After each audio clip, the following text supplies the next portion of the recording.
الذي أكرمنا بالقرآن وجعلنا من خير أمة وسطا.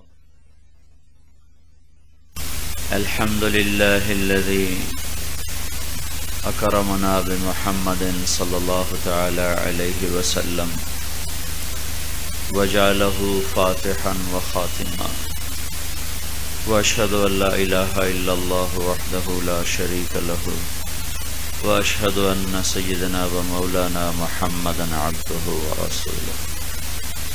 أما بعد، فأعوذ بالله من الشيطان الرجيم. بسم الله الرحمن الرحيم. قل بفضل الله وبرحمته فبذلك فليفرحوا هو خير مما يجمعون.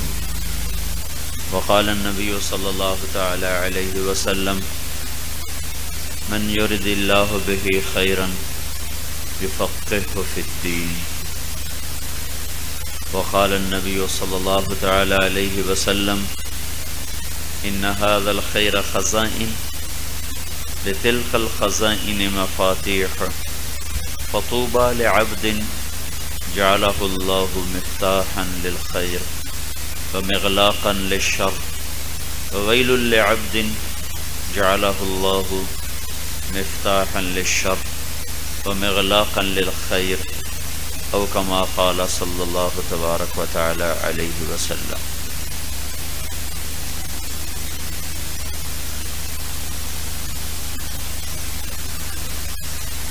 اللہ تبارک و تعالی نے ایک علم آسمان سے اتارا جو مقصد زندگی کا پتہ بتاتا ہے، صراط مستقیم کا پتہ بتاتا ہے، زندگی گزارنے کے طریقے سمجھاتا ہے۔ ایک علم وہ ہے جو انسان اور جانور سب کے لیے برابر ہے، ضروریات زندگی کو پورا کرنا۔ جس کی جتنی ضرورت ہے اتنا علم اس کو ملا ہوا ہے۔ انسان کو رہنے کے لیے ایسا گھر چاہیے، چڑیا کو رہنے کے لیے چند تنکیں چاہیے، تو وہ بھی اپنا گھر بنا لیتی ہے، ہم نے بھی بنا لیا۔ اور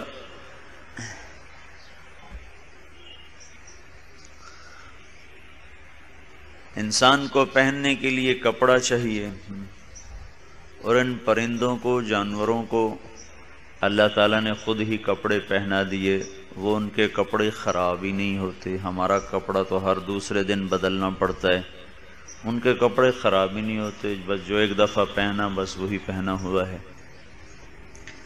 پھر انسان کو غذا کی ضرورت ہے تو اس کے لیے وہ راستے اس نے نکالے ہوئے ہیں۔ یہ جانور، پرند درند اپنی غذا کیسے، کہاں ملے گی تلاش کرتے ہیں۔ سردیوں میں گرم علاقوں کی طرف نکلتے ہیں پرندے، گرمیوں میں سرد علاقوں کی طرف نکلتے ہیں۔ وہ اوپر کینیڈا کے برفانی علاقوں سے آتے ہیں اور ایشیا کی طرف سفر کرتے ہیں۔ بیچ میں اتنا لمبا چوڑا بحر الکاہل ہے، ان کو ان راستوں کا پتہ ہے جہاں بحر الکاہل سب سے زیادہ تھوڑا فاصلہ رکھتا ہے، وہ وہاں سے اس کو پار کرتے ہیں۔ سال ہا سال کے تجربات نے اس بات، اور وہ پورا لشکر بن کے چلتے ہیں۔ میں نے خود دیکھا ڈیلس میں شام ہو رہی تھی اور لاکھوں کی تعداد میں کالے کالے پرندے اتر رہے تھے، لاکھوں کی تعداد۔ تو وہ رات وہاں گزارنا چاہتے تھے، تو میں نے ان سے پوچھا یہ اتنی فوج کیا ہے؟ کہ یہ پرندے ہیں جو اب ایشیا کی طرف، گرم علاقوں کی طرف سفر کر رہے ہیں، ٹھنڈے علاقوں کو چھوڑ کر۔ تو کہاں سے سمندر پار کرتے ہیں؟ جہاں سب سے تنگ اس کا راستہ ہے اور پارٹ سب سے تھوڑا جہاں ان کو اڑنا پڑے، وہ وہاں سے پار کرتے۔ تو کہاں سے کھانا ہے، کیا کھانا ہے، یہ سب کچھ اللہ تعالیٰ نے ان کو اپنے فضل و کرم سے، یہ علم ان کو اللہ تعالیٰ نے وافر عطا کیا ہے۔ اور وہ اس کے مطابق کر رہے ہیں. ہمیں بھی کھانا پکانا، یہ پکاؤ وہ پکاؤ، انسان میں ذرا لذت اور چسکا ہے تو اس کے مطابق بنا لیتا ہے. جانور نے منہ مارا، اپنا پیٹ بھر لیا. تو ضروریات زندگی کے علم میں انسان جانور برابر ہیں، اور اس میں ان کو علم ہمارے علم سے زیادہ کامل ہے کہ ہم تو اپنے علم کے خلاف بھی کرتے ہیں ضروریات زندگی میں، وہ اپنے علم کے خلاف کبھی نہیں کرتے. آپ شیر کے سامنے گھاس رکھو وہ نہیں کھائے گا، کہے گا میرا پرہیز ہے. بکری کے سامنے گوشت رکھو وہ کہے گی میں نہیں کھاؤں گی، میرا پرہیز ہے. شوگر والے کے سامنے آم رکھو وہ ضرور کھائے گا. چاہے ڈاکٹر پر روکے کوئی نہیں جی ادھی گولی اتنے کھا لی سائیں ہیں، ادھی گولی وادھو کھا لی سائیں، کھاون تو دیو نہیں. تب یہ اپنے علم کے خلاف کر گیا. لیکن کوئی بھی جانور، درندہ پرندہ اپنے علم کے خلاف بالکل نہیں کرتا. تو اس علم میں تو انسان جانور سب برابر ہیں، اور اللہ تعالیٰ نے ساری کائنات کو اس میں زبردست علم دیا ہے. یہ جو مچھر ہے اس کا جو نر ہے وہ خون، اس کو خون کی ضرورت نہیں، وہ تو گھاس پھوس سے اپنا کام بنا لیتا. مادہ کو انڈوں کے لیے خون چاہیے، انڈوں کی پرورش کے لیے خون چاہیے. تو وہ جتنے بھی انسان کو کاٹنے والے مچھر ہیں یہ سب مادہ ہیں، نر نہیں کاٹتا. تو دیکھو ہم لائٹیں بجھا کے سوتے ہیں وہ پھر بھی پہنچ جاتے ہیں. ہماری کتنی بڑی بڑی آنکھیں ہیں، ہماری ایک آنکھ میں سینکڑوں مچھر آ جائیں تو اس کی چھوٹی سی آنکھ ہے اور اس سے وہ کیسے ہم تک پہنچتا ہے جب کہ اندھیرا چھا چکا ہے. پھر وہ چادر میں سے راستہ بناتا ہے کہ مجھے کہاں پہنچنا ہے. پھر چادر میں گیا تو اور اندھیرا ہو گیا. اب اس اندھیرے میں وہ جگہ تلاش کرتا ہے. میری آنکھوں میں 26 کروڑ بلب لگے ہوئے ہیں، میں 26 کروڑ بلب کے ساتھ اپنی کھال کے مسام نہیں دیکھ سکتا. وہ اس اندھیری رات میں ٹٹول کے دیکھ کر محسوس کرتا ہے یہ یہاں ہے، ٹوٹی یہاں سے ملے گا. تو وہ وہاں کیا کرتا ہے، وہاں وہ کٹ لگاتا ہے. یہ کٹ ہوتا ہے، اس کے جبڑے میں آری کی طرح دانت ہیں، آرے کی طرح وہ ایسے ان کو کاٹتا ہے. مچھر کو پھونک مارو تو اڑ جائے، تو اس کے اللہ نے کیسے دانت بنائے جو یوں کاٹ کے راستہ بنا لیتے. ایک دفعہ مچھروں نے آ کر سلیمان علیہ السلام سے شکایت کی یہ جو ہوا ہے نا یہ ہم پر بڑا ظلم کرتی ہے، یہ اتنی تیز چلتی ہے کہ ہم کہیں بھی نہیں کھڑے ہو سکتے. تو برائے مہربانی آپ ہوا سے کہیں کہ وہ نا ٹھیک ٹھیک چلا کرے، اتنی زور سے نہ چلے کہ ہمارا نشان ہی چلا جائے. تو سلیمان علیہ السلام نے کہا بھائی وہ اس کو بھی تو بلاؤ جس کے خلاف دعویٰ کیا گیا ہے، مدعی مدعا علیہ دونوں بلاؤ. تو جب مدعا علیہ کو بلایا گیا تو مدعی غائب ہو گیا، ہوا کا جو جھونکا آیا تو مچھر گئے، تو دعویٰ خارج ہو گیا. تو یہ بیچاری ایسی حقیر سی مخلوق ہے، لیکن میں سوچتا ہوں کہ اس کے وہ کیسے دانت ہیں جو ہماری کھال کے اندر وہ جگہ کو جا کے کاٹ لیتے ہیں. کٹتے ہوئے باریک سا سوراخ ہوتا ہے، اس میں سے خون نے نکلنا ہے، اور خون میں ایک لیسدار مادہ ہے جو زخم کے ہوتے فوراً اوپر آ کر ایسے جال بن دیتا ہے تاکہ خون باہر نہ نکلے. اگر یہ مادہ نہ ہو تو پھر ہمارا چھوٹے سے زخم سے بھی سارا خون بہہ جائے. تو اللہ تعالیٰ نے اس میں ایک لیسدار مادہ پیدا کیا، وہ اوپر آ کر نہ ہوتا ایسے ایک وہ اس کو جما دیتا ہے ایک سیمنٹ کی طرح، اس پر وہ لیپ کر دیتا. تو اب مجھے یہ بتاؤ اس مچھر کو کس نے بتایا کہ یہ کام اگر ہو گیا تو پھر تیری ساری محنت گئی. تو جو ہی وہ کاٹتا ہے اس کے ساتھ ہی اس کے یہاں اندر گلے میں 2 چھوٹی چھوٹی تھیلیاں ہیں، اس میں اس نے سپرے رکھا ہوا ہے، تو فوراً اس کے اوپر سپرے کرتا ہے. یہ سپرے کیا کرتا ہے، یہ اس خون کے اس لیسدار مادے کو پتلا کر دیتا ہے، اس کو تحلیل کر دیتا. یہ کام چند سیکنڈ میں ہو جاتا ہے سارے کا سارا. اس کو مارتا ہے، سپرے کرتا ہے، وہ تحلیل ہوتا ہے. تو پھر اس کو پتہ ہے اس کی جو سونڈ ہوتی ہے نا اس کے اوپر ایسے یہ ڈاکٹروں نے ٹیکے کے اوپر چڑھائی ہوتی ہے نا کیپ، یہ تو ہمیں سوٹی کا ہکے نو لا چھڈن کیپ وٹا وٹا کے، لیکن اس کو پتہ ہے کہ یہ میری اگر یہ سیپٹک ہو گئی تو میری خیر کوئی نہیں، تو ہر وقت اس کو ایسے بند رکھتا ہے. ہر وقت جب وہ کٹ لگاتا ہے پھر سپرے کرتا ہے، اس وقت پھر اپنی کیپ کو پیچھے ہٹاتا ہے، سونڈ کو آگے لے جاتا ہے، اس میں سے سرنج بھرتا ہے اور پھر ایسے طبل بجاتا جاتا ہے کہ جا رہا ہوں، جو کرنا ہے میرا کر لے. ہیں ان اللہ لا یستحی ان یضرب مثلا ما بعوضۃ فما فوقها. اللہ نے کہا میں مچھر کی مثال دیتے ہوئے شرماتا نہیں ہوں، تم دیکھو سے اس مچھر میں تیرے رب کی کیسی قدرتیں کام کر رہی ہیں.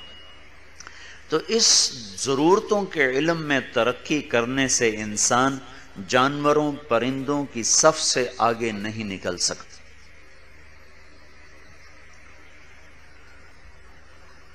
انسان جو انسانیت کے زمرے میں شامل ہوتا ہے وہ اس علم سے انسان بنتا ہے جو اللہ تعالیٰ نے آسمان سے اتارا ہے، جس کو اللہ تعالیٰ نے بے خطا بنایا، لا ریب فیہ، جس کو اللہ پاک نے اپنے نبی کو ارشاد فرمایا وَأَنزَلَ اللَّهُ عَلَيْكَ الْكِتَابَ وَالْحِكْمَةَ وَعَلَّمَكَ مَا لَمْ تَكُنْ تَعْلَمْ وَكَانَ فَضْلُ اللَّهِ عَلَيْكَ عَظِيمًا. میرے نبی میں نے تمہیں علم دیا، یہ بہت بڑا فضل ہے جو تیرے رب نے تیرے اوپر کر دیا، بہت بڑا فضل ہے جو تیرے رب نے تیرے اوپر کر دیا. سلیمان علیہ السلام نے ملک مانگا، اللہ نے دے دیا. سخرنا لہ الریح، سلیمان علیہ السلام کو یہ نہیں کہا کہ میرا تیرے اوپر بڑا فضل ہوا کہ میں نے تمہیں اتنا بڑا ملک دیا. جب اپنے نبی کو علم دیا تو کہا وَكَانَ فَضْلُ اللَّهِ عَلَيْكَ عَظِيمًا، اے میرے نبی میں نے میرے اوپر بہت بڑا فضل کیا جو میں نے تمہیں اپنا علم عطا فرمایا. پھر اللہ تعالیٰ نے نبیوں کو سب سے عالی اور افضل بنایا، ان کو بھی اللہ تعالیٰ نے بطور احسان کے یہ چیز عطا فرمائی کہ اللہ تعالیٰ فرماتے ہیں وَلُوطًا آتَيْنَاهُ حُكْمًا وَعِلْمًا، ہم نے لوط کو علم و حکمت کا خزانہ دیا. وَكُلًّا آتَيْنَاهُ حُكْمًا وَعِلْمًا، ہم نے سلیمان اور داؤد دونوں کو علم و حکمت کا خزانہ دیا. وَلَمَّا بَلَغَ أَشُدَّهُ وَاسْتَوَىٰ آتَيْنَاهُ حُكْمًا وَعِلْمًا، موسیٰ علیہ السلام جب مضبوط ہو گئے، توانا ہو گئے، ہم نے ان کو علم اور حکمت دیا. فَلَمَّا بَلَغَ أَشُدَّهُ آتَيْنَاهُ حُكْمًا وَعِلْمًا، جب یوسف جوان ہو گئے تو ہم نے اس کو علم اور حکمت کا خزانہ دیا. ایک ایک نبی کے بارے میں دیکھو اللہ کیسے بطور احسان کے فرما رہا ہے کہ ہم نے تمہیں علم دیا، ہم نے تمہیں علم دیا، ہم نے تم پر علم کو اتارا. پھر یرفع اللہ الذین آمنوا منکم والذین اوتوا العلم درجات، کہ علم والوں کے اللہ درجے بلند کرے گا. پھر اللہ نے کہا شہید اللہ انہ لا الہ الا ہو، یہ دنیا کا سب سے بڑا دعویٰ ہے کہ لا الہ الا اللہ، یہ دنیا کا سب سے بڑا دعویٰ ہے لا الہ الا اللہ. اور اس کے خلاف سب سے زیادہ دلائل قائم کیے گئے شیطانی طاقتوں کی طرف سے، اور وکیل بھی اور موکل بھی اور لمبے چوڑے نظام بھی اس دعوے کو توڑنے کے لیے. تو اللہ نے اس دعوے کی سچائی کے لیے 3 گواہ پیش کیے. شہید اللہ انہ لا الہ الا ہو، لا الہ الا ہو کا یہ دعویٰ ہے. اس پر گواہ کون ہے؟ کہ شہید اللہ، پہلا گواہ اللہ خود ہے. دوسرے کون ہیں؟ والملائکہ، فرشتے بھی گواہی دے رہے ہیں کہ اللہ ایک ہے. تیسرے کون ہیں؟ آدم علیہ السلام کی نسل جو شروع ہوئی اور قیامت تک شروع رہے گی، قیامت تک آتی رہے گی، اور پتہ نہیں کتنے اربوں خربوں آئے اور مر گئے. ان تمام میں اللہ تعالیٰ نے ہر زمانے میں ہر علاقے میں سے کن لوگوں کو اس مقدمے میں گواہی کے طور پر طلب کیا؟ وہ ہیں اولو العلم. شہید اللہ انہ لا الہ الا ہو. سوری دنیا کے انسانوں، دعویٰ سنو لا الہ الا اللہ. گواہ کون ہے؟ اللہ. دوسرا گواہ کون ہے؟ فرشتے۔ تیسرے گواہ کون ہے؟ اولو العلم۔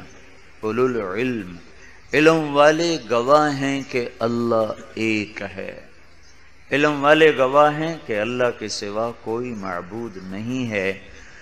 جس کیس میں اللہ گواہ بن کے آ رہا ہو، اس میں جب کسی اور کو گواہ کے طور پر لایا جائے گا تو چھوٹا آدمی تو نہیں ہوگا نا۔ تو اللہ نے اپنی گواہی کے لیے بادشاہوں کو طلب نہیں کیا، وزیروں کو طلب نہیں کیا، تاجروں کو طلب نہیں کیا، ذمہ داروں کو طلب نہیں کیا، سائنسدانوں کو طلب نہیں کیا۔ اللہ تعالیٰ نے اپنی وحدانیت کی گواہی میں، اپنی وحدانیت کے ثبوت میں اللہ تعالیٰ نے اپنی گواہی پیش کی، فرشتوں کی گواہی کو پیش کیا، اور علم والوں کی گواہی کو پیش کیا۔ اور گواہ وہ ہوتا ہے جو سچا ہو، وہ گواہ بن سکتا ہے۔ پہلے ایک محکمہ ہوتا تھا جس کا کام ہوتا تھا تزکیۃ الشہود۔ جب کوئی عدالت میں گواہ لگتے تھے تو وہ اس محکمے کے لوگ بتاتے جی یہ گواہ صحیح آدمی ہے، تو اس کی گواہی بھگتائی جاتی تھی۔ اگر وہ کہتے یہ صحیح آدمی نہیں ہے تو اس کی گواہی رد کر دی جاتی تھی۔ اب چونکہ یہ محکمہ کوئی نہیں تو اس کا بدل قسم اٹھوائی جاتی، بھائی تو قسم اٹھا کہ جو کہوں گا میں سچ کہوں گا۔ اب ان کو بھاری کوئی نہیں قسم اٹھانے کا، چاہے کوئی ایسے کوئی 1,00,000 قسمیں اٹھوا لے کوئی، چونکہ اللہ کو نہیں جانتے۔ تو اللہ تبارک و تعالیٰ نے جب ان کو گواہی کے طور پر پیش کیا تو ساتھ ہی یہ بات بھی ثابت ہو گئی کہ اللہ تعالیٰ نے ان کا تزکیہ بھی کر دیا کہ گواہی وہی دے سکتا ہے جو عادل ہو، جو سچا ہو، جو کھرا ہو۔ تو گویا اللہ تعالیٰ علم والوں کی گواہی کے ساتھ ان کی سچائی کو بھی بیان کر رہا ہے، ان کی امانت کو بھی بیان کر رہا ہے، ان کے صدق کو بھی بیان کر رہا ہے۔ پھر اللہ تبارک و تعالیٰ نے اس گواہی میں اپنا ذاتی نام استعمال کیا، صفاتی نام استعمال نہیں کیا، اور اپنے نام کے ساتھ اللہ تعالیٰ نے علم والوں کے نام کو جوڑا۔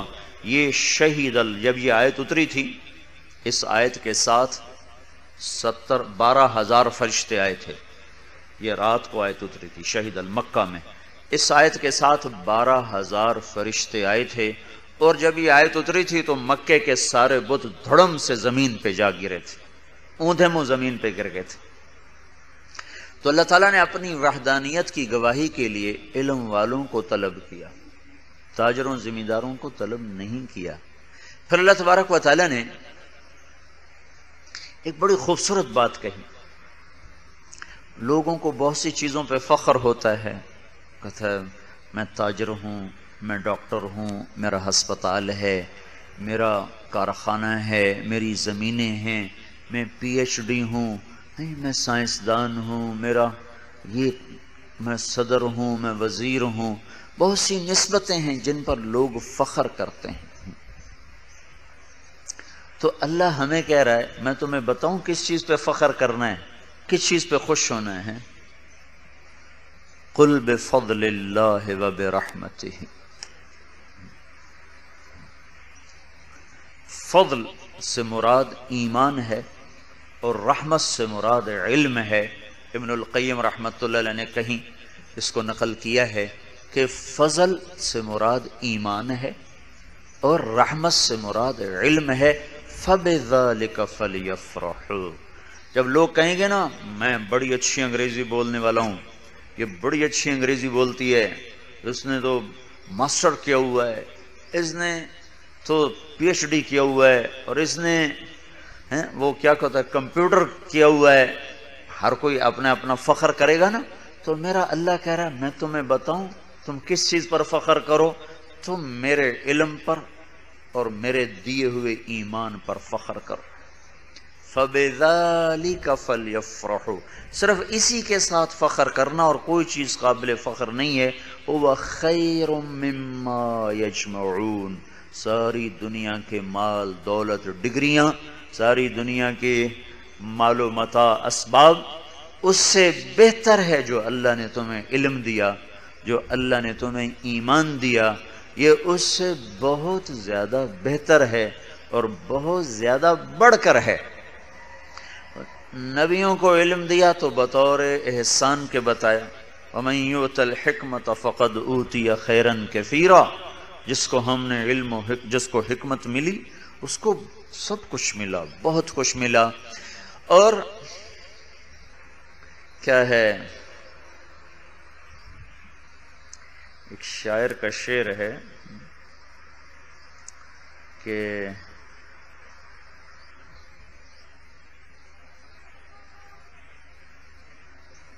یاد نہیں آ رہا، ستعلمہ اذا طٰہ قرأت، اس کا آخری مصرع یہ ہے، ستعلمہ وبینہما، کیا ہے، وہ دنیا کے مال و متاع اور علم میں مقابلہ کر رہے ہیں، تو کہتے ہیں کہ وبینہما کیا ہے، بون، ان دونوں میں بڑا فرق ہے، بڑا فرق ہے، ستعلمہ اذا طٰہ قرأت، اگر تو سورہ طٰہ پڑھ لے تو تجھے پتہ چل جائے کہ دنیا کے مال و متاع میں اور اللہ کے علم میں زمین آسمان کا فرق ہے۔ سورہ طٰہ میں کیا ہے جو کہہ رہے ہیں ستعلمہ اذا طٰہ قرأت، جب تو سورہ طٰہ پڑھے گا نا تجھے پتہ چل جائے گا کہ ساری دنیا کے خزانوں سے زیادہ قیمتی اللہ تعالیٰ کا علم ہے، آسمان سے اترا ہوا۔ سورہ طٰہ میں کیا ہے، اللہ تعالیٰ اپنے نبی سے کہہ رہا ہے وَقُلْ رَبِّ زِدْنِي عِلْمًا، اے میرے نبی مجھ سے مانگا کر کہ یا اللہ میرا علم زیادہ کر دے۔ یہ اس آیت کی طرف اشارہ ہے کہ اے میرے نبی مجھ سے مانگا کر، وَقُلْ رَبِّ زِدْنِي عِلْمًا، اے میرے نبی مجھ سے مانگا کر کہ یا اللہ میرا علم زیادہ کر دے۔ اسے کہتے ہیں دو بھوکے نہیں بھر سکتے، ایک پیسے کا بھوکا، ایک علم کا بھوکا، دونوں کو قبر کی مٹی ہی بھرے گی۔ تو میرے بھائیوں بہنوں، بڑے خوش نصیب ہیں وہ بچے بچیاں، وہ مرد عورت جن کو اللہ یہ نسبت عطا فرما دی، چونکہ یہ وہ علم ہے جو آداب زندگی بتاتا ہے، جو اسلوب زندگی بتاتا ہے، جو طریقہ زندگی بتاتا ہے، جو خیر اور شر کے معیار بتاتا ہے، جو مقصد زندگی کا پتہ بتاتا ہے، کاروان زندگی کی کیا منزل ہے وہ یہاں سے پتہ چلتا ہے اور کہیں سے بھی نہیں پتہ چلتا۔ تو چونکہ آج کے دور میں اس کا رواج نہیں ہے، اس کی عظمت نہیں ہے، تو جب ہم نے یہ چونکہ بچیوں کے مدرسے کا تو اب رواج ہوا نا، پہلے تو بچوں کے مدرسے میں بھی کوئی رواج نہیں تھا، اور بالکل سرحد کے لڑکے پڑھا کرتے تھے، پنجاب کا لڑکا ہی کوئی نہیں ہوتا تھا، اور جب کوئی ایسے ادھر متوجہ ہوتا تو سارے کہتے تو روٹی کہاں سے کھائے گا، تیرا گزارا کیسے ہوگا، ہیں؟ جب میں نے کالج چھوڑ کے مدرسے چلا گیا تو کبھی کبھی اپنے دوستوں سے ملنے لاہور چلا جاتا تھا، رائمنڈ سے چلا جاتا تھا۔ تو ایک دفعہ میں گیا تو لاہور وہ گورنمنٹ کالج کا ہوتا تھا نیو ہاسٹل، تو میرے کئی دوست وہاں شفٹ ہو گئے تھے اقبال ہاسٹل سے، تو ہم وہاں بیٹھے ہوئے تھے، تو ایک ہمارا اسکول کا ساتھی دوست ظہیر اس کا نام تھا، یہ میری اس کی آخری ملاقات، اس کے بعد آج تک کبھی ملاقات نہیں ہوئی۔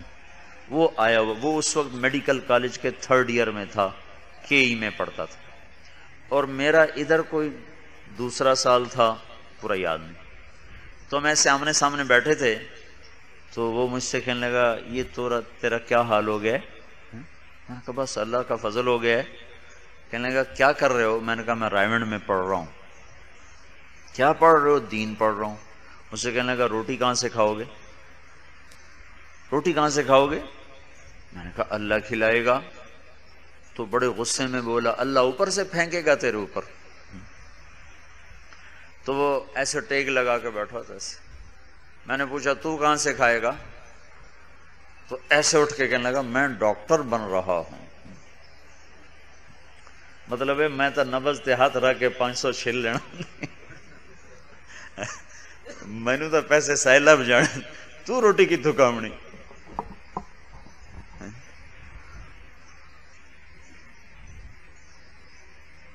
تو یہ ایک تاثر تھا کہ جو مدرسوں میں جائیں گے ان کے مستقبل کا کیا بنے گا۔ تو اللہ نے فضل فرمایا، فضا بنتے بنتے بنتے بنتے کبھی کچھ سوچ بھی نہیں سکتا تھا کہ بنات کے مدارس ہوں گے اور اس میں بچیاں اللہ کا علم پڑھیں گی۔ تو اللہ تعالیٰ نے پھر اس چیز کو وجود بخشا۔ تو شروع میں یہ اشکال کہ اب ان لڑکیوں کو پوچھے گا کون، ان کو انگریزی نہیں آئے گی تو ان کا کیا بنے گا، آج کے ماحول میں انگریزی نہ آتی ہو تو کوئی رشتے نہیں پوچھتا اور کوئی حال نہیں پوچھتا۔ یہ ایک تاثر پھیلا ہوا ہے نا، چونکہ 100 سال انگریز کی غلامی نے ہمیں غلامی کے تاثر سے نکالا نہیں ابھی تک۔ تو اللہ تعالیٰ کا فضل و احسان ہوا، سارے پاکستان میں اس طرح مدارس کا جال بچھ گیا۔ ہم پر اللہ نے یہ کرم کیا کہ ہم نے ایک حقیر سی کوشش کی کہ ان اپنے مدرسے میں پڑھنے والی بچیوں کو ہم عربی زبان سکھائیں، عربی میں ان کو سبق دیا جائے، عربی ان سے بلوائی جائے۔ ہم اچھے اسکولوں میں پڑھا، پھر اچھے کالج میں پڑھا، تو ہمیں مجبور کیا جاتا تھا انگلش بولو، انگلش لکھو۔ تو ایک ذوق بن گیا تھا اس زمانے میں انگریزی زبان کا۔ میں 2-3 سال اتنی مشکل میں رہا، جب میں عربی بولنے کا شوق ہوا، رائمنڈ میں داخل ہوا تو میں عربی بولنے لگتا تو زبان پہ انگریزی شروع ہو جاتی۔ تو 1-2 سال میں یہ مشکل میں پھنسا رہا۔ تو پھر جب اللہ تعالیٰ نے فضل فرمایا کہ ہمیں اللہ نے اس طرح مدارس کا ایک نظام دیا، تو پھر مجھے یہ شوق ہوا کہ ہم لڑکوں کو بھی عربی زبان میں، لڑکیوں کو بھی عربی زبان میں، اللہ کا کلام عربی میں، حدیث عربی میں، رسول عربی، جنت والوں کی زبان عربی، اللہ خود بولتا ہے تو عربی زبان میں بولتا ہے۔ تو ہم اپنے بچے اور بچیوں میں یہ ذوق بیدار کریں اور ان کے اندر خود اعتمادی پیدا کریں۔ جیسے انگریزی بولنے والے لڑکے لڑکیاں بڑے اعتماد کے ساتھ ہوتے ہیں کہ ہمیں بہت کچھ آتا ہے، حالانکہ ان کو تو کچھ بھی نہیں آتا۔ جسے مقصد زندگی کا نہیں پتا اسے کیا پتا۔ یہ تو ساری ٹیکنیکل لائنیں ہیں، یہ علم کی لائنیں تو ہیں نہیں، یہ تو ساری ٹیکنیکل لائنیں ہیں۔ تو ہماری یہ کوشش رہی کہ ہم ان لڑکوں میں لڑکیوں میں خود اعتمادی پیدا کریں کہ تم جو کچھ پڑھ رہے ہو بہت عظیم چیز ہے اور سارا عالم اس کے سامنے ہیچ ہے، اس کی ساری دنیا کی اس کے مقابلے میں ایک ذرے کے برابر قیمت نہیں۔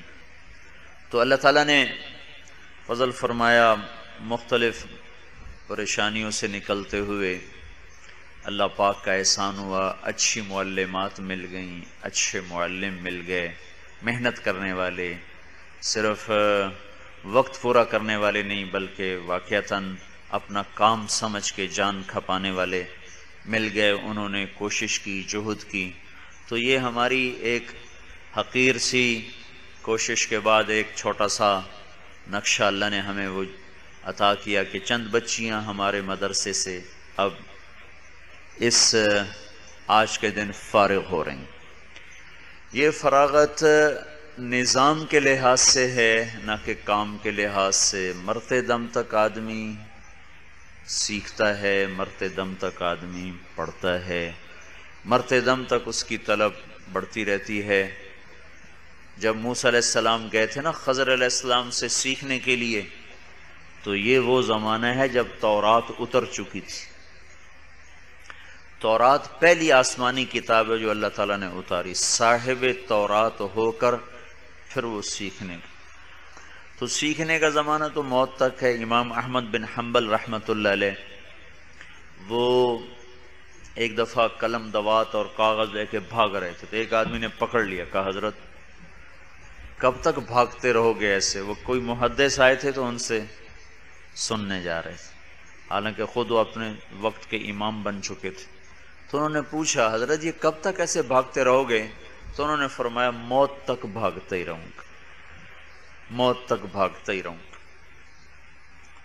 تو موت تک آدمی سیکھتا رہتا ہے، سیکھتا رہتا ہے۔ امام ابو یوسف رحمۃ اللہ علیہ آخری لمحات تھے، ایک آدمی ان کا حال پوچھنے آیا، سکرات کا حال ہے، اور ایک آدمی پوچھنے کے لیے آیا حال، تو اس سے بات شروع کر دی، کیوں بھائی رمی کرنا پیدل افضل ہے کہ سواری پہ افضل ہے؟ رمی جو کرتے ہیں نا 3 شیطانوں کو، تو اس نے کہا جی پیدل افضل ہے، تو کہنے لگے نہیں۔ اس نے کہا پھر سواری پہ افضل ہے؟ کہا نہیں۔ کہا پھر کیا ہے؟ تو فرمایا جس رمی کے بعد رمی ہو اسے پیدل کرنا۔ امام ابو زرع رحمۃ اللہ علیہ کا انتقال ہو رہا تھا، غشی تاریخ، ان کے ساتھ محمد بن سلمہ، ابو حاتم اور منذر بن شازان اور کئی لوگ محدثین بیٹھے ہوئے، اور امام ابو زرع فرمایا کرتے تھے مجھے 1,00,000 حدیث اس طرح یاد ہے جیسے تمہیں قل ہو واللہ یاد ہے۔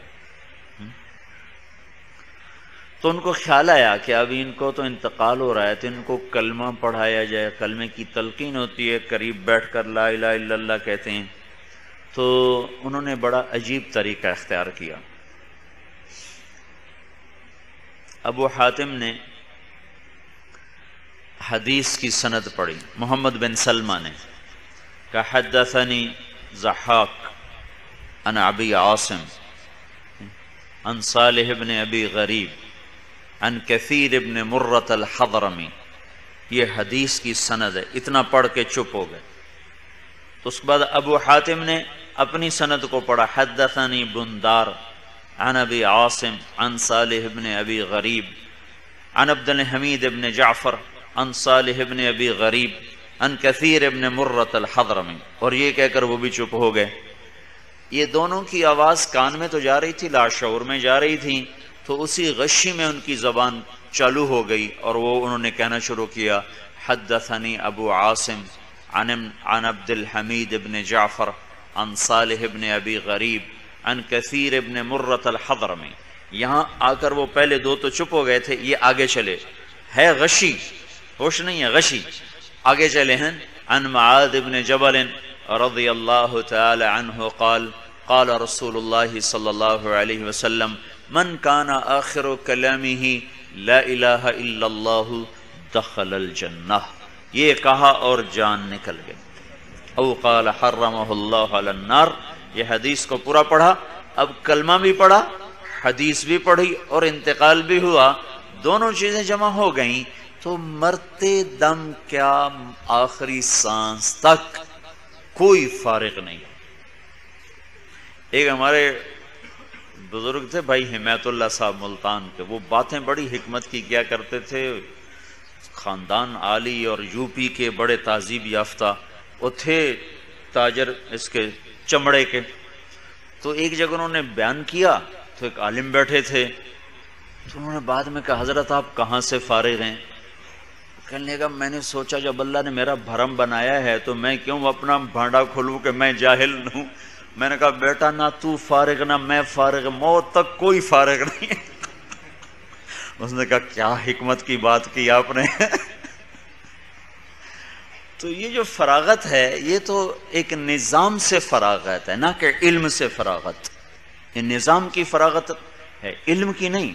ایک نظام میں بچیاں چلی 4 سال 4.5 5، اب وہ ایک نظام ختم ہوا، ہمیں اللہ سے امید ہے کہ ان بچیوں میں علم کا ذوق بھی پیدا ہو چکا ہے، استعداد بھی پیدا ہو چکی ہے، یہ عالمہ بنی نہیں ہے، یہ علم کی استعداد پیدا ہوئی ہے۔ جیسے بیج کو جب موسم کی رعایت کر کے اور زمین کو نرما کر ڈال دیا جائے تو اس کو فصل نہیں کہتے، اس کو پودا نہیں کہتے، ہاں اب اگر اس کی رعایت کرتے رہیں گے تو یہ پھٹ کر پھیل کر پھلدار درخت بن جائے گا۔ لیکن اس کو کہنا کہ یہ باغ ہے یہ نہیں۔ 4-5 سال میں ہم نے ان کو کہا کہ بھائی پوری ہم نے عالمہ کی سند دے دی، اور امام مستغفری رحمت اللہ علیہ مصر گئے، وہاں ایک محدث تھے جو ایک حدیث بیان کرتے تھے، یہ کنز العمال کی 6 جلد میں یہ حدیث موجود ہے۔ تو انہوں نے کہا کہ میں تو اس حدیث کو مفت نہیں سنا تھا، میں تو اس کی قیمت لیتا ہوں، جو قیمت دیتا ہے اس کو سناتا ہوں۔ تو انہوں نے پوچھا جی اس کی کیا قیمت ہے؟ کہا جو 1 سال روزے رکھے اس کو سناتا ہوں۔ تو مستغفری رحمت اللہ علیہ نے یہ نہیں کہا اچھا استاد جی میری سیر افطاری دا بندوبست کرو تو میں ہی تھائی ہیں، بستر بھی دیو روٹی بھی دیو تو میرے روزے گن دے آؤ. کہا اچھا جی بہت اچھا. مصر میں رہے, گھر واپس نہیں گئے, 1 سال روزے رکھے, 1 سال میں 1 حدیث کو حاصل کیا, 1 سال میں 1 حدیث کو حاصل کیا. تو لہٰذا علم کی تو کوئی انتہا نہیں. محمد بن اسحاق نیشا پوری 20 برس کی عمر میں نکلے علم کی طلب میں اور 65 برس کی عمر میں گھر واپس آئے. 45 سال پھرتے رہے علم کے پیچھے. 65 سال کی عمر میں آ کے شادی کی, 85 سال کی عمر میں انتقال ہوا. اللہ نے 4 بیٹے دیے. بقی ابن مخلد کا پہلا سفر علم کا 18 برس کا تھا, 20 برس کا. دوسرا سفر 14 برس کا تھا. 34 سال مسلسل پھرتے رہے, مسلسل پھرتے رہے. تو یہ چند سال 4-5 سال میں یہ نہیں کہ یہ ہماری بچیاں عالمہ بن گئیں. ہاں ان کے اندر علم کی ایک استعداد پیدا ہوئی ہے اور ہمیں اللہ پاک کی ذات سے امید ہے کہ ان کے اندر خیر کی تمیز, شر کی تمیز, رشتوں کی پہچان, یہ پہچان ہو گئی. اب کروانا تو ہمارے بس میں ہے نہیں, سمجھا دینا, بتا دینا, یہاں آ کر انسان کی طاقت ختم ہو جاتی. آگے کسی کو عمل پہ کھڑا کرنا, یہ انسان یہاں کے بے بس ہو جاتا ہے. نوح علیہ السلام جیسا علول عزم پیغمبر اپنی آنکھوں کے سامنے بیٹے کو بہتا ہوا دیکھ رہا تھا اور وہ عاجز تھے, اور وہ کہہ رہا سآوی الی جبل یعصمنی من الماء. تو ایک نظام سے فراغت ہوئی ہے, علم سے فراغت نہیں ہوئی. یہ ساری زندگی کا سفر ہے اور ساری زندگی پر محیط ہے. اگر اس علم کے ساتھ یہ مناسبت رکھیں گی تو وہ بڑھتا رہے گا, بڑھتا رہے گا, بڑھتا رہے گا, اور اللہ تعالیٰ اس کے انوارات ان کو دیتا رہے گا. یہ اس لحاظ سے خوش قسمت ہیں کہ اللہ تعالیٰ نے ان کو عربی زبان پہ مالکہ دے دیا, بولنے کی بھی قدرت دے دی, لکھنے کی بھی طاقت دے دی, سمجھنے کی بھی طاقت دے دی. یہ ہمارے مدرسوں میں 10-10 سال پڑھے ہوئے بچے نہ بول سکتے ہیں, نہ لکھ سکتے ہیں, نہ عربی میں ہونے والا سبق وہ سمجھ سکتے. تو ان کو صرف 4.5 سال میں, 5 سال میں اللہ تعالیٰ نے اپنے فضل و احسان سے یہ استعداد بنائی کہ ہم اللہ کے شکر گزار ہیں کہ اللہ تعالیٰ نے ہمیں ہماری محنت سے زیادہ دیا. باقی یہ جو مدرسے میں, اسکول میں, کالج میں رہنے کا زمانہ ہوتا ہے, جب یہ بیت جاتا ہے تو یوں لگتا ہے جیسے خواب تھا جو گزر گیا. میں رائمنڈ میں 26 نومبر 1972 بروز منگل میں داخل ہوا تھا. 26 نومبر 1972 بروز منگل. مغرب کے بعد میں نے اپنا سامان لا کر مدرسے میں رکھا تھا اور 7 سال یوں گزر گئے کہ جیسے 7 دن یا 7 لمحے یا 7 پل گزرنے کے بعد وقت ہی تو کیسا تیز رفتار دھارا ہے جو خود پیچھے چلتا ہے, لوگوں کو آگے دھکا دیتا. یہ عجیب سواری ہے. جب سواری ریورس ہوتی ہے تو ہم بھی ریورس ہوتے ہیں, جب وہ آگے چلتی ہے تو ہم بھی آگے چلتے ہیں. وقت واحد سواری ہے جو خود پیچھے جا رہی ہے, ہمیں آگے دھکا دے رہی ہے, خود پیچھے جا رہی ہے, ہمیں آگے دھکا دے رہی ہے. ہر آنے والا پل ماضی کے اندھیروں میں جا رہا ہے اور مجھے مستقبل کی طرف دھکا دے دیتا. تو ساتھ رہتے ہوئے تو مجھے یاد ہے کہ جب وہ میں مدرسے کا امیر تھا تو ہم لڑکے تھے, کوئی 40-50-60 لڑکے تھے. تو اوپر گرمی, شدید گرمی تھی. جب شعبان کا مہینہ شدید گرمی میں تھا, جون کا مہینہ تھا غالباً. تو ہم نے کہا بھائی سارے مدرسے کی ہم دعوت کریں گے. تو یہ ہمارے بھائی مولوی حسین احمد صاحب یہ بڑے بہترین باورچی ہیں. یہ قورمہ بڑا زبردست بناتے تھے اور وہ چاولوں کی کھیر بڑی زبردست بناتے. تو مجھے یاد ہے کہ ہم نے ان سے قورمہ پکوایا اور چاولوں کی کھیر پکوائی. وہ دوپہر سے پکوا کے ٹھنڈی کرنے کے لیے رکھ دی اور سالن ہم نے شام سے پکوایا. ان کو بڑا ملکہ حاصل تھا اس میں. تو اوپر چھت پر ہی ہم نے کھانے کا انتظام کیا, 40-50 لڑکے. تو جب میں بیٹھا نا تو مجھے وہ پچھلا سارا وقت یاد آ رہا. اچھا وقت گزرا ہو تو پھر دل کٹتا ہے نا, اور برا گزرا ہو تو پھر آدمی کہتا ہے جلدی. اچھا گزرے تو پھر جی چاہتا ہے کہ لمحات تھم جائیں. پھر یہ ایسی ظالم سواری ہے کہ کہیں نہ اس کا کوئی اسٹیشن آتا ہے, نہ بریک لگتی ہے, نہ موڑ کاٹتے ہوئے ایسا ہوتی ہے, کہیں بھی تو اس کا تھمنا نہیں ہے. بس چلنا ہی چلنا ہے, چلنا ہی چلنا ہے, اور بس انسان کو اٹھا کے جا کے قبر میں دھکا دے دیتی ہے. تو بیتے ہوئے لمحات اچھے گزرے ہوں تو پھر ان جدائی کا تصور کر کے وہ دل بہت پریشان ہوتا ہے. ہو ہم اہل قفس ہیں تنہا ہی نہیں, ہر روز نسیم صبح وطن یادوں سے معطر آتی ہے, اشکوں سے منور جاتی ہے. میں آج وہ یاد کر کے غمگین ہو رہا ہوں, حالانکہ اس کو گزرے ہوئے بھی اب 30 سال ہو گئے, 28 سال ہو گئے. تو میں نے بیٹھتے ہی نا جو جملہ میں نے کہا تھا, آگے میں نے کیا کہا وہ تو مجھے یاد نہیں, لیکن مجھے پہلا جملہ آج بھی یاد ہے کہ وہ ایک ایسے بے ساختہ منہ سے نکلا اور ایسے جذبات تھے اس وقت.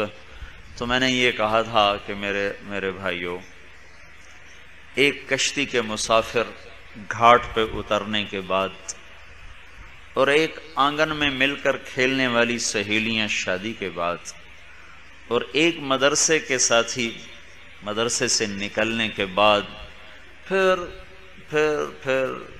شاذ و نادر ہی زندگی کے کسی موڑ پہ اکٹھے ہوتے ہیں.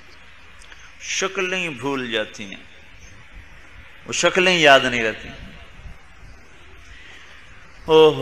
میں مرید کے گیا تو ایک کافی ایجڈ سا بیماری نے اس کو, ورنہ وہ میرا ہم عمر تھا, مجھ سے چھوٹا ہی تھا. مجھ سے کہنے لگا میں آپ کے ساتھ پڑھا ہوں سینٹو ماڈل سکول. میں نے کہا مجھے تو یاد نہیں آ رہا. کہ آپ 2 نمبر کمرے میں ہوتے تھے اور گلابلی ہوتا تھا اور وہ ہوتا تھا اور وہ ہوتا تھا اور آپ یہ کرتے تھے وہ کرتے تھے. میں نے کہا یار نشانیاں تو ساری بتا رہا ہے, لیکن مجھے تو یاد نہیں آ رہا تو کون ہے. کہا جی ہم تو مسکین سے لڑکے ہوتے تھے, آپ ہمیں کہاں, آپ لوگوں کا بڑا ٹور ٹپا ہوتا تھا, ذمہ داروں کے بیٹے, ہمارا پورا سے ہوتے تھے, ہم کہاں آپ کو نظر میں آتے ہوں گے. تو خیر میں اس کو ایسے دیکھتا رہا اور اپنے ماضی کے دریچے کھولتا رہا. کتنے ہی قفل میں نے توڑے پر اس کی شبیہ برآمد نہ ہو سکی. سارا دن گزر گیا اور میرے اندر ایک ایسے نا گراری چل رہی کہ جب یہ میرا ساتھی تھا تو مجھے یاد کیوں نہیں آ رہا. تو رات کو جا کر نا ایک دم ایک پرانا دروازہ کھلا اور وہ ماضی کا گرد و غبار جب دور ہوا تو میں نے اس کو مین گیٹ سے اندر آتے ہوئے نیلی پتلون, سفید شرٹ اور ہاتھ میں فائل پکڑے ہوئے میں نے اسے دیکھا کہ وہ آ رہا ہے. تو پھر اگلے دن جب وہ آئے تو میں نے کہا میں نے اب تمہیں پہچان لیا ہے. تو جو وقت اچھا گزرا ہوتا ہے نا وہ بھولتا ہی نہیں, کٹ جاتا ہے. تو یہ بے ساختہ میں نے ان سے کہا کہ بھائیو پتہ نہیں آج کے بعد زندگی کے کسی موڑ پر ملنا ہو یا نہ ہو, چونکہ یہی دنیا میں دیکھا ہے کہ کشتی کے مسافر گھاٹ پہ اترنے کے بعد, ایک آنگن میں کھیلنے والی سہیلیاں اور بہنیں شادی کے بعد, اور ایک مدرسے کے طلبہ مدرسے سے فارغ ہونے کے بعد کبھی کہیں ملیں تو ملیں, ورنہ رخ کہاں سے کہاں ہو جاتے ہیں. میں نے اپنا ایک دوست ڈھونڈا, 35 سال کے بعد اس سے میں ملا, ابھی پچھلے سفر میں 35 برس کے بعد میری اس کی ملاقات ہوئی. تو ہم ایسے خوش ہو رہے تھے کہ ساتھ بیٹھنے والے ساتھی کہنے لگے یار آپ لوگوں کو خوش ہوتا دیکھ کر ہمیں بھی خوشی چڑھ رہی. جو زیادہ قریب ہوتے ہیں وہ یاد رہ جاتے ہیں. تو میں کہوں یا اللہ وہ کہاں چلے گا, وہ کہاں چلے گا. ایک دفعہ میں, اللہ تعالیٰ ہر سال لے جاتا ہے حرم, تو میں نے حرم کے سامنے کھڑے میں نے کہا یا اللہ اگر وہ زندہ ہیں تو میری ملاقات کرا دے, اگر مر گئے ہیں تو ان کو جنت دے دے. جب میں واپس آیا تو میرا فرسٹ کزن کا ایک بیٹا ہے، وہ بہترین گھوڑ سوار ہے، اتنا سا ہے، لیکن جب وہ گھوڑ سواری کرتا ہے تو بڑے بڑے شاہ سوار اس کو کھڑے ہو کر دیکھتے ہیں، وہ نیزہ بازی کرتا ہے۔ تو وہاں ہمارے گاؤں میں ہی نا، وہ میرے کزن نے وہ نیزے بازی کا مقابلہ رکھا تھا، تو وہاں ایبٹ آباد سے کچھ لوگ آئے، وہاں کے ذمہ دار، وہ نیزہ بازی میں شرکت کرنے۔ انہوں نے جب اس بچے کی نیزہ بازی دیکھی تو ان کو بڑی پسند آئی، انہوں نے کہا یار تو ہمارے پاس آنا۔ تو وہ ان کی کوئی شادی تھی، اس نے بلایا تو وہ چلا گیا، ساتھ اپنے باپ کو بھی لے گیا۔ وہاں جب وہ بیٹھے تو ایک آدمی آ کر سامنے بیٹھا، وہ آپس میں بات چیت کرنے لگے، کہتا یار میں نے آپ کو کہیں دیکھا ہے، یہ میرا فرسٹ کزن بھی میرے ساتھ پڑھتا تھا سینٹرل ماڈل اسکول۔ وہ کہا میں نے بھی تمہیں کہیں دیکھا ہے۔ کہا تمہارا کیا نام ہے؟ کہا میرا نام ہارون ہے۔ کہا تمہارا کیا نام ہے؟ کہا میرا نام مظہر ہے۔ کہا یار ادھر ایک طارق جمیل ہوتا تھا۔ کہا وہ میرا بھائی ہے۔ کہا اچھا یار، اس کو ملے ہوئے زمانہ ہی گزر گیا، تو یہ میرا ایڈریس ہے، یہ میرا فون نمبر، اسے بتانا۔ میں جب آیا حج سے واپس، کہنے لگا طارق میاں تیرا ایک دوست لبھے آئے۔ میں کہا کون؟ کہ ہارون۔ میں کہا بھائی میری حج دی دعا قبول ہو گئی۔ تو پھر میں نے اسے فون کیا، ہماری جماعت پنڈی پہنچی، تو وہ آگے کسی گاؤں میں رہتا تھا۔ میں جتنی دفعہ ایبٹ آباد حویلیاں گیا میں اس کا پتہ پوچھتا، لیکن وہاں کسی گاؤں میں تھا۔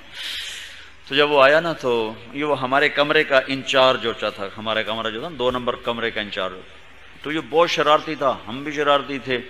تو ایک دفعہ نا یہ رات کو سویا ہوا تھا، جلدی سو گیا، تو یہ منہ کھول کے سوتا تھا۔ تو میں گیا کچن میں، وہاں سے بڑا چمچ مرچوں کا اٹھا کے لایا اور سارا اس کے منہ میں ڈال دیا۔ یوں جو کیا تو جو مرچیں اس کے اندر گئیں تو اٹھا کھو کھو کھو کرتا، گالیاں دے دے دے اور بھاگا۔ ساری رات وہ جاگتا رہا، ہم ہنستے رہے۔ میں نے اسے کہا ہارون یاد ہے میں تیرے منہ چ مرچاں سٹیاں؟ اج تک یاد ہے، وہ کڑوا۔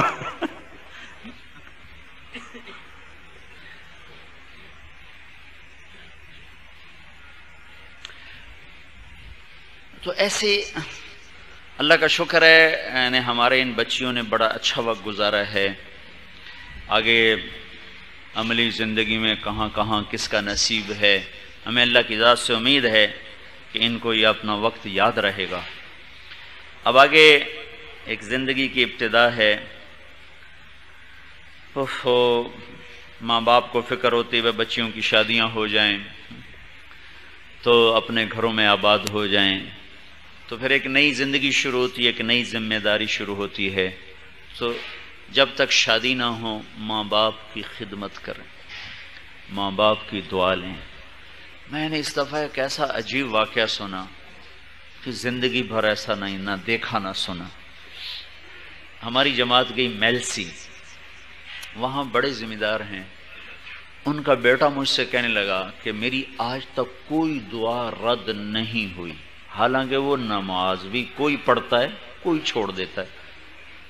کہنے لگا میری آج تک کوئی دعا رد نہیں ہوئی۔ میں نے کہا وہ کیا اس کا تمہارے پاس منتر کیا ہے؟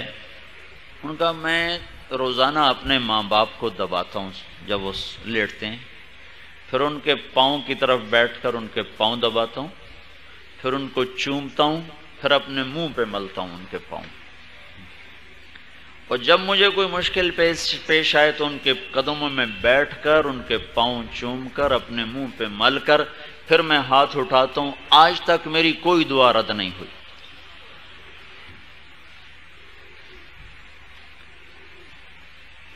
ماں باپ کا مقام تو دین بتاتا ہے، دین رہا نہیں۔ جو بچی کالج کی فضا میں جائے گی اور دنیا کی تعلیم حاصل کرے گی، اس تعلیم میں تو یہ کہیں ہے نہیں، اگرچہ ہماری ضرورت ہے کہ دنیا کی تعلیم بھی بچیوں کو دی جائے، کہ شعبے چلانے کے لیے عورتیں بیمار ہوتی ہیں تو عورتوں میں ہی ڈاکٹر ہونے چاہیے، تو اس طرح ہر شعبے میں ضرورت ہے، لیکن ان کو یہ ضرورت ہے کہ وہ دین سیکھیں، اور یہ جو بچیاں آپ پڑھ رہی ہیں، پڑھ چکی ہیں، ان کے ذمہ ہے کہ ان کو دین سکھانے کا انتظام کریں اور اپنی ذات سے عملی طور پر اس کو ثابت کریں۔ کہ ان کی زندگی میں آپ نے فرمایا کہ علم کی زینت کیا ہے؟ اچھے اخلاق۔ علم کی زینت تحریر و تقریر نہیں، علم کی زینت اچھے اخلاق ہے۔ تو یہ جب تک گھروں میں رہیں، نوکر بن کے رہیں، ماں باپ کی دعائیں لیں، ماں باپ کی خدمت کریں، جن استادوں سے پڑھا ان کو ساری زندگی اپنی دعاؤں میں شامل کر لیں، ساری زندگی ان کو اپنی دعاؤں میں شامل کر لیں۔ جب تک امام ابو حنیفہ کے استاد حماد زندہ رہے، ان کے گھر کی طرف پاؤں کر کے نہیں سوتے تھے۔ جب تک وہ زندہ رہے ان کے گھر کی طرف بھی پاؤں نہیں کرتے تھے، ایسی عظمت اور ادب۔ تو ان بچیوں کی خدمت میں گزارش ہے کہ اپنے اخلاق ایسے بنائیں کہ یہ اوروں کو پتہ چلے کہ ہاں بھائی ایسی ہوتی ہیں بیٹیاں، اپنی خدمت سے دل جیتیں، ماں کی خدمت کریں، باپ کی کریں، بھائیوں کی کریں، بہنوں کی کریں۔ شادی ہو جائے تو سسرال والوں کے ہاں نوکر بن جائیں، خاوند کی کریں، اس کی ماں کی کریں، اس کے باپ کی کریں۔ چونکہ ہمارے معاشرے میں سسرال کا عجیب سا نظام بن گیا ہے، یہ شریعت سے ناواقفیت کی وجہ سے ہے کہ وہ آتے ہی لڑکی کو ٹیسٹ میں ڈال دیتے ہیں، کیا کرتی ہے، کیا بولتی ہے، کیا کہتی ہے، کہاں بیٹھتی ہے، کیسے بیٹھتی ہے۔ تو وہ اتنی چاروں طرف سے آزمائش اور امتحان میں آ جاتی ہے کہ ہر نظر اس پر جو پڑتی ہے وہ تنقید کی پڑتی ہے، محبت کی نہیں پڑتی۔ تو اس لیے ڈھیر سارا صبر لے کے جانے کی ضرورت ہے، ڈھیر سارا۔ جیسے طالوت نے کہا تھا ربنا افرغ علینا صبرا، یا اللہ ہمارے اوپر صبر کو انڈیل دے، صرف صبر نہ دے، صبر کا پورا پیالہ ہمارے اوپر ڈال دے یا اللہ، تب جا کر ہم جالوت کو شکست دے سکیں۔ تو چونکہ معاشرت میں دین نہیں ہے، رواجی دین، رواج ہے، رواج۔ ہاں جی، راجپوتوں کی اپنی معاشرت ہے، شیخوں کی اپنی ہے، ارائیوں کی اپنی ہے، گجروں کی اپنی ہے، بٹوں کی اپنی ہے، پنجاب کی اپنی ہے، سندھ کی اپنی ہے، سرحد کی اپنی ہے، بلوچستان کی اپنی ہے، پھر ذمہ داروں کا اپنا طریقہ ہے، تاجروں کا اپنا طریقہ ہے، مالداروں کا اپنا ہے، غریبوں کا اپنا ہے، ہر ایک اپنے اپنے طریقوں میں الجھا ہوا ہے۔ میرا اللہ مجھ سے کیا چاہتا ہے، معاشرت کے لحاظ سے یہ سیکھتے ہیں۔ تو بچیوں کے لیے بڑا ضروری ہے کہ ہونٹ بند کر کے زندگی گزارنا سیکھیں، تو پھر اللہ تعالیٰ آہستہ آہستہ عزت بٹھائے گا۔ حالانکہ ہونا تو یہ چاہیے کہ ایک لڑکی ماں کو چھوڑ کے آ رہی، باپ کو چھوڑ کے آ رہی، بھائیوں کو چھوڑ کے آ رہی، یہ اپنا گھر چھوڑ کے آ رہی، اپنی زندگی کی ترتیب توڑ کے آ رہی ہے، تو ہر آدمی اس کی دلجوئی میں لگے، خاوند بھی، اس کی ماں بھی، اس کا باپ بھی، اس کی بہنیں بھی۔ لیکن ہو کیا رہا ہے واقعہ میں کہ ہر ایک کی نگاہ اس پہ تنقیدی پڑنا شروع ہو جاتی ہے، اور خاوند کی حاکمیت فوراً شروع ہو جاتی ہے، ایتھے نہیں جاؤنا، ایتھے نہیں جاؤنا، ادھر نال نہیں ملنا، ادھر نال نہیں ملنا، ایدی خدمت کر، اون دی خدمت کر، ایندے اگو بہ جا، اون دے اگو بہ جا۔ وہ بیچاری ایک کھلونا بنی رہتی ہے اور وہ ٹوٹتا رہتا ہے، ٹوٹتا رہتا ہے، اور زندگیاں اجڑ کے رہ جاتی۔ جب کبھی دین کی معاشرت آئے گی تو لوگوں کو سکھ کا سانس نصیب ہوگا، ورنہ اس رواجی معاشرت نے تو زندگیوں کو برباد کر کے رکھ دیا۔ تو یہ اللہ کا دین، آج ہم اللہ کا شکر ادا کر رہے ہیں کہ ایک چھوٹی سی جماعت ہماری فارغ ہوئی۔ ان کو اتنا تو پتہ ہے کہ اللہ کا فضل ہے، ہم نے ان کو پورا قرآن پڑھایا، تفسیر کے ساتھ سارا قرآن پڑھایا ہے، احادیث کے ضروری ابواب پڑھائے ہیں، جس سے ان کے اندر اتنا سلیقہ پیدا ہو گیا ہے کہ میرا اللہ مجھ سے کیا چاہتا ہے۔ اب کریں یا نہ کریں یہ تو ان کی مرضی ہے، اگلا کام تو ہمارے بس میں نہیں ہے۔ لیکن اللہ کا فضل ہے کہ ہمارے معلمین نے، اساتذہ نے، معلمات نے، ان کی استانیوں نے ایسی محنت کی ہے، اللہ کے فضل و احسان سے اللہ ان کو اس کی جزا دے گا کہ انہوں نے ان کے اندر ایک خوبصورت شعور بیدار کیا ہے۔ ہم اللہ سے یہ دعا کرتے ہیں کہ یہ مستقل رہے، آگے بڑھتا رہے۔ یہ بچیاں بھی اللہ سے مانگیں کہ اللہ یہ علم کا سلسلہ آگے چلاتا رہے۔ لیکن ام عائشہ رضی اللہ تعالیٰ عنہ سے جو علم آیا ہے، سارے صحابہ سے جو علم آیا وہ ہیں 1.25 لاکھ. اور ادھر ایک ہیں حضرت عائشہ. اگر سارے علم کو 4 حصوں میں تقسیم کیا جائے تو 3 حصے 1.25 لاکھ صحابہ سے ملا ہے اور 1/4 پورے کا پورا حضرت عائشہ سے ملا ہے. چوتھائی دین ایک ہستی سے ملا اور وہ اماں عائشہ ہیں. 3 حصے تقسیم کرو 1.25 لاکھ پر، کیا بنے گا؟ کتنا حصہ آئے گا ایک ایک کے پاس؟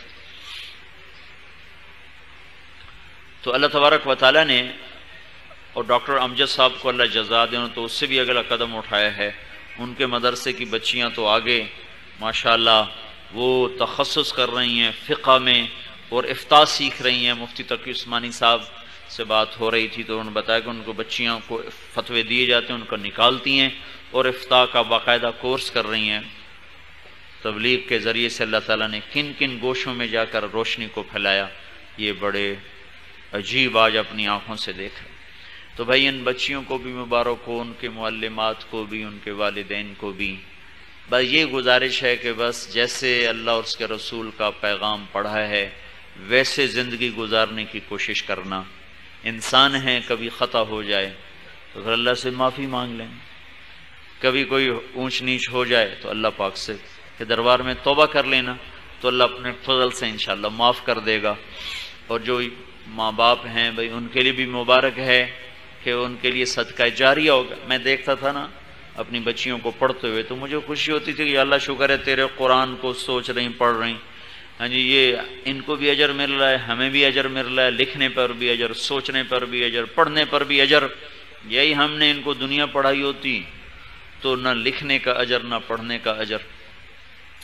تو بھائی اللہ تعالیٰ ان سب والدین کو بہت بہت اس کی جزا عطا کرے جنہوں نے صبر کے ساتھ اپنی بچیوں کو لائے پہنچایا. اور اللہ کا شکر ہے پیچھے سلسلہ چل رہا ہے اور ان میں سے اکثر بچیاں معلمات کی استعداد رکھتی ہیں. تو بھائی اس میں ہمارے یہ سارا اجر تو جا رہا ہے ہمارے بھائی منظور صاحب کی اہلیہ کو اور شہزاد صاحب کی والدہ کو، کہ جنہوں نے اپنی بیوی کا حق ادا کیا. مرنے کے بعد ان کے ایصال ثواب کے لیے ایسا خوبصورت نظام بنایا کہ ان کی قبر میں اس کا سلسلہ جا رہا ہے. آگے ان کے بیٹوں نے ان کے لیے جو کیا، یہ بہت کم بیٹے ہوتے ہیں جو اس طرح کرتے ہیں. اس کا جو اصل مبارک کے مستحق ہیں وہ یہ لوگ ہیں. اور میں تو یہاں اگر یہ مجھے مدرسے میرے گلے نہ پڑتے میں فیصل آباد چھوڑ کے جا چکا ہوں. یقین جب سے میرا باپ مرا ہے میرا کہیں دل نہیں لگتا سوائے گاؤں کے. لاہور میں گھر بن رہا ہے، میں نے اپنے بھائی سے کہا میں کوئی نہیں آونا میاں باہیں ویچ جا تو باہیں رکھ. میرا دل نہ میرا فیصل آباد میں جی لگتا ہے نہ لاہور میں. اللہ کے راستے کے بعد میرا جی چاہتا ہے میں اپنے گاؤں میں جا کے رہ جاؤں. جب سے باپ فوت ہوا، جب والدہ کا انتقال ہوا تو اس کے بعد شدت کے ساتھ میرے اندر یہ بات ابھرتی رہتی ہے کہ جتنی بھی زندگی کے اب شامیں یا صبحیں ہیں، اللہ کے راستے کے علاوہ جو وقت ہے وہ میرا اپنے گھر میں گزرے، اپنے گاؤں میں گزرے. تو یہ چونکہ مسافر خانہ ہے دنیا، اور میں اللہ سے مانگتا رہتا ہوں کہ یا اللہ تو وہاں گزروا جہاں آخرت زیادہ بنے، وہاں گزروا جہاں آخرت زیادہ بنے. جب چھوڑنا ہی اصل ہے تو پھر کیا، تو یہاں کیا اور وہاں کیا، چھوڑ جانا.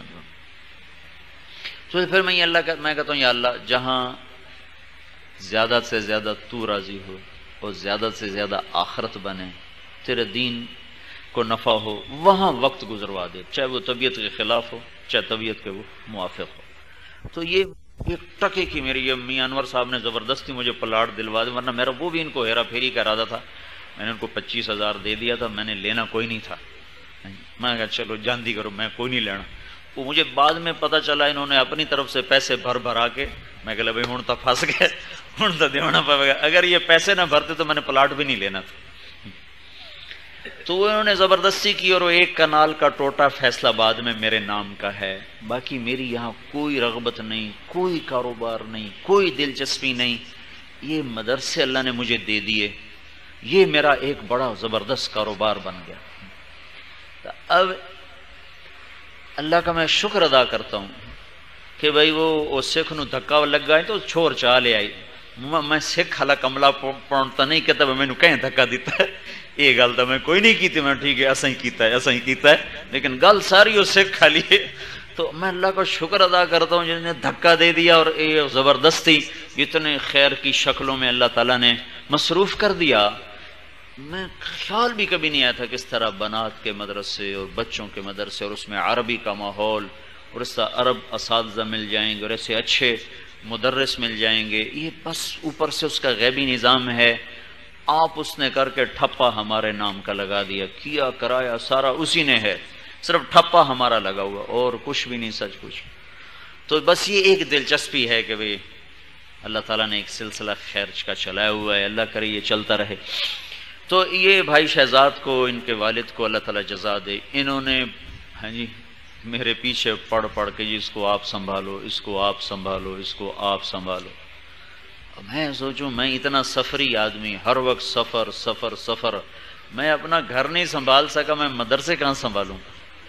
لیکن جب انہوں نے بار بار اصرار کیا تو میں کہا شاید اللہ پاک اپنے فضل سے کوئی خیر چاہ رہا ہے تو اس لیے بھائی یہ سارے معلمین بھی والدین بھی بچیاں بھی اور یہ بھائی شہزاد ان کے والد بھائی شہزاد کے بھائی ایک مرحوم جو انتقال کر گئے انہوں نے ان کے لیے بھی وہاں ایک عمارت بنوائی. تو یہ سارے اللہ تعالیٰ ان کو اس کی بہتر جزا عطا فرمائے گا. وہی چیز کام آئے گی جو آدمی اپنی آخرت کے لیے یہاں بنا کے جائے گا. باقی تو سارا آدمی اوروں کے لیے چھوڑ کے مر جاتا ہے. تو یہ ساری بچیاں بھائی اپنے پچھلے اس سارے زندگی کے سفر میں جو کمیاں رہیں اس پر اللہ سے معافی مانگیں. ساری زندگی معافی مانگتے رہیں اور مطالعے کا اپنے آپ کو عادی رکھیں. کبھی عربی کتب کا مطالعہ نہ چھوڑیں خاص طور پر سیرت کی کتابیں اور خاص طور پر آخرت کے بارے میں امور آخرت کے بارے میں اور سیرت کے بارے میں سیر الصحابیات کے بارے میں اخلاقیات کی کتب اپنے مسائل فقہ کی کتب ان کا مطالعہ رکھیں. کبھی اس مطالعے کو ترک نہ کریں. آگے کسی کے مقدر میں پڑھانا ہے یا نہیں وہ تو اللہ ہی جانتا ہے لیکن اپنے گھر کی زندگی میں کتابیں ہوں جب موقع ملے بیٹھ کے ان کو پڑھا جائے تاکہ وہ یاد تازہ ہوتی رہے. میرے مقدر میں پڑھانا نہیں لکھا تھا نا سفری مقدر میں تھا تو میں آپ کو اب یقین میں کبھی کبھی نہ اپنی کتابوں کو بیٹھ کر دیکھتا ہوں اور ایسے روتا ہوں جیسے بچے روتے ہیں بچوں کی طرح. ایک دفعہ تو میں اتنا رویا میری ہچکیاں لگے کہ یا اللہ میں نے تو بڑے شوق سے پڑھا تھا کہ بھائی ہم بھی بیٹھیں گے تیرے علم کے لیے لیکن تو نے مجھے یا اللہ جس جگہ لگایا میں اس جگہ راضی ہوں خوش ہوں مجھے اس پر ارمان نہیں. ہاں میرا شوق تو اپنی جگہ پر ہے شوق اپنی جگہ پر ہے لیکن وقت کی ندا اور وقت کی پکار اور وقت کا تقاضا وہ اپنی جگہ پر ہے. تو میں اللہ کا شکر ادا کرتا ہوں کہ اس نے مجھے آج جو جس چیز کی ضرورت تھی اس میں لگایا. تو نصیب میں نہیں تھا کتابیں تو میں سفر میں بھی کتاب ساتھ رکھتا ہوں گھر میں بھی رکھتا ہوں. ایک نہ ایک حرف پڑھنے کی کوشش کرتا ہوں کوئی نہ کوئی حرف میری نظر سے گزر جائے میں اس کی کوشش کرتا ہوں.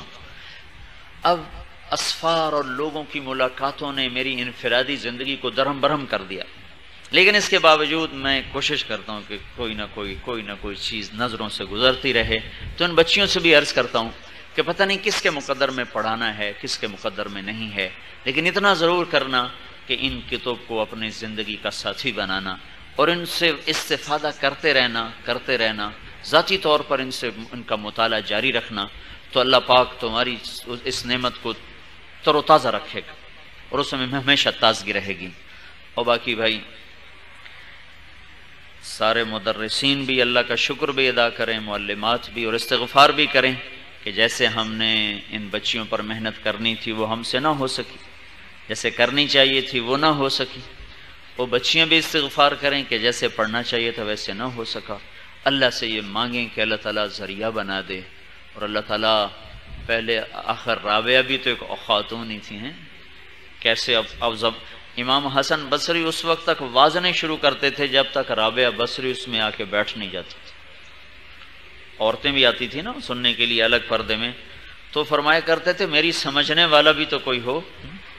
تو ان کو مردوں میں کوئی سمجھنے والا نظر نہیں آتا تھا، وہ رابعہ کا انتظار کرتے تھے کہ وہ آ جائے پھر شروع کروں۔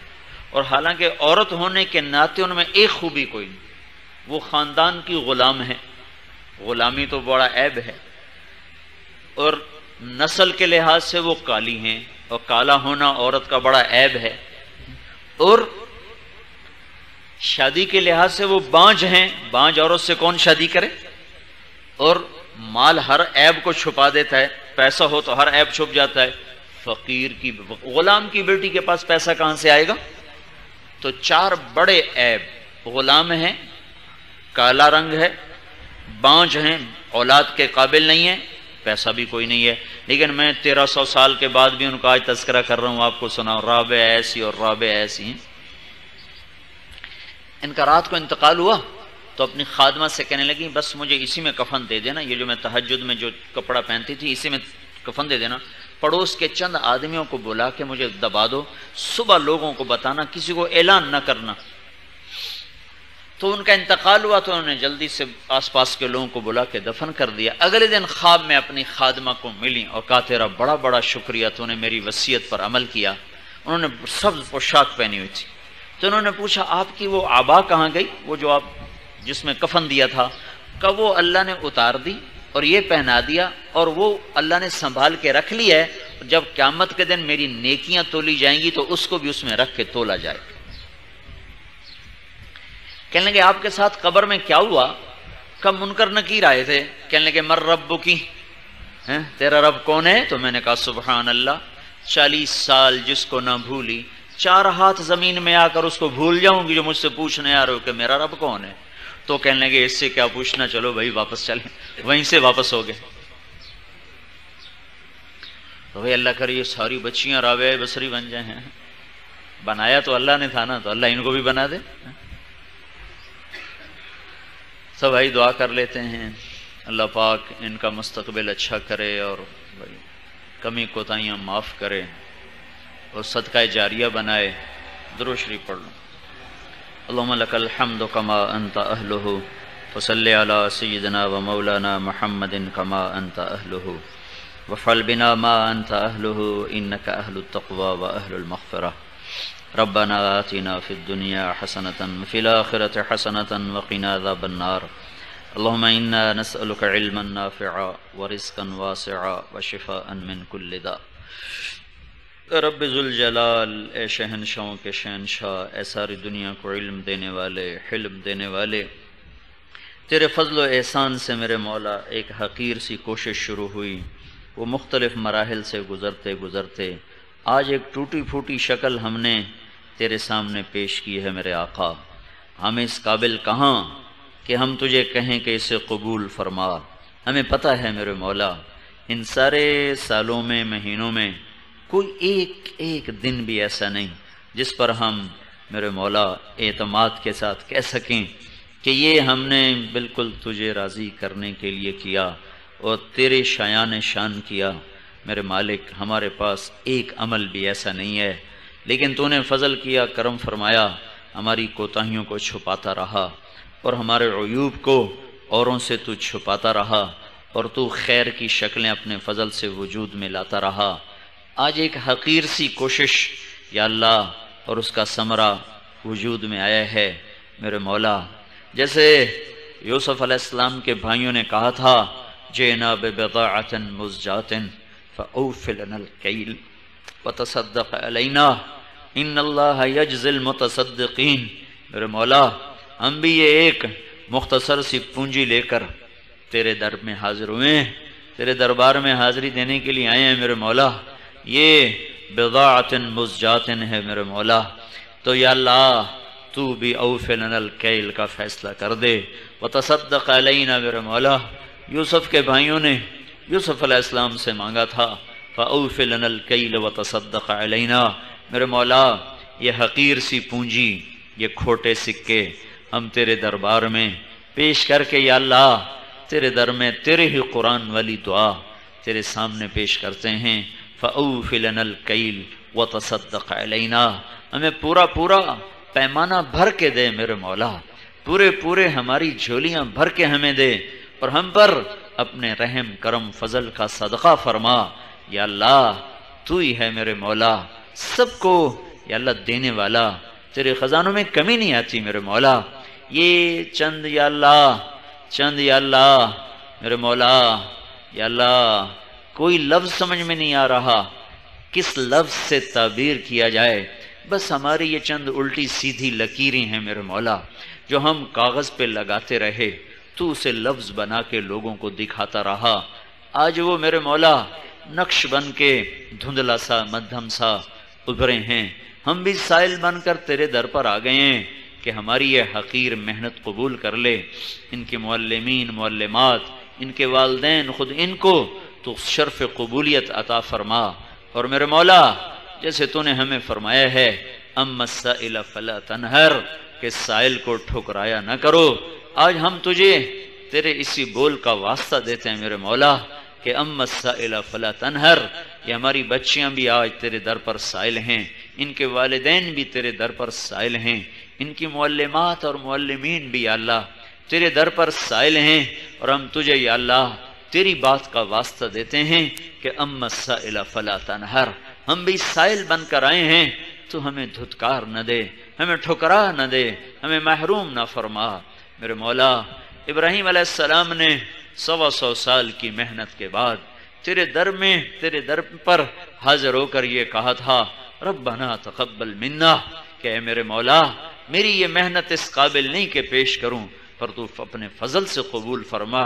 میرے مالک جب ابراہیم خلیل جس کی تو خود تعریفیں کرتا ہے اس نے یہ کہا تھا کہ میری محنت تیرے قابل نہیں ہے کہ پیش کروں، تیرے پیش کرنے کے قابل نہیں ہے، تو میرے مولا ہم کیا دعویٰ کریں کہ ہماری یہ محنت قبول فرما۔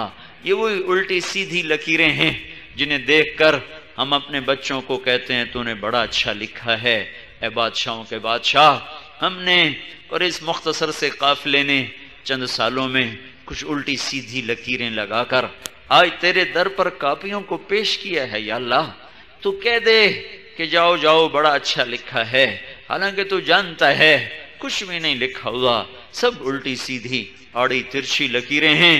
اور میرے آقا جیسے ہم اپنے معصوم بچوں کو خوش کرنے کے لیے کہہ دیتے ہیں ماشاءاللہ بڑا اچھا لکھا ہے، میرے مولا تو ہمارے جیسے کمزور حقیروں کو، ذلیلوں فقیروں کو ان کی الٹی سیدھی لکیروں کو دیکھ کر آج تو کہہ دے کہ جاؤ بہت اچھا لکھا ہے، میں نے قبول کر لیا۔ یا اللہ ہماری یہ مسائی، یا اللہ یہ ان پر لفظ سعی صادق ہی نہیں آتا، ہمارا یہ یا اللہ بس ایک ڈھونگ، ایک شکل، ایک صورت، اسے اپنے فضل سے قبول فرما لے۔ ان بچیوں کے لیے علم کا دروازہ کھول دے، عمل کا دروازہ کھول دے، جن گھروں میں یہ جائیں ان کے لیے راحتوں کے فیصلے فرما، ان گھر والوں کے لیے راحت کے فیصلے فرما، جن گھروں میں یہ جائیں ان کے لیے ان کو راحت کا ذریعہ بنا، انہیں یا اللہ امہات المومنین والے اخلاق میں سے اخلاق عطا فرما، اما عائشہ والے علم میں سے علم عطا فرما، اما زینب والی سخاوت میں سے سخاوت عطا فرما، ام سلمہ والی حکمت میں سے حکمت عطا فرما۔ میرے مولا خدیجہ رضی اللہ عنہا جیسی قربانی میں سے ان کو قربانی عطا فرما۔